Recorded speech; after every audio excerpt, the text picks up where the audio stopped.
Good morning and greetings from Northumberland. It's another dark and damp morning after a succession of dark and damp days. We wake up to try and assess the budget, which we know one thing, most people will be worse off, but bankers will be better off because their earnings have been allowed to increase.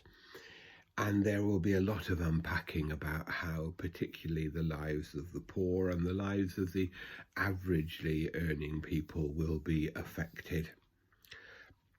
And that will only unpack over the days and indeed perhaps the years to come. Today we remember a saint called Elizabeth, the princess, the philanthropist. She died in the year 1231. She lived a little bit later than Margaret of Scotland. But hers was a very different life. First of all, what's very clear is that she was a very faithful and devout Christian. At the age of 4 years, she was promised in marriage to King Ludwig, and she was married at the age of 10. Her marriage was to a degree happy, although of course she was, one might have said, bullied or restricted by her husband, and indeed she came into conflict with him because of her desire to give more of what she had to the poor. When he died of the plague, she was expelled from the court by his brother, who had no patience with her charity to the poor. And she spent the rest of her life in a vow of poverty. She was probably both spiritually and physically bullied by her spiritual director.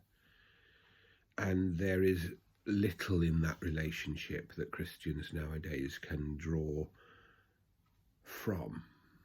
But what remained firm in all that, and this is where we can draw something, is her devotion to Christ and her care for the poor. In all the difficulties and trials and tribulations that she faced, and remember, she died by the time she was 24, she never lost sight of that gospel we read this week, that when you do it to the least of my brothers and sisters, you do it to me.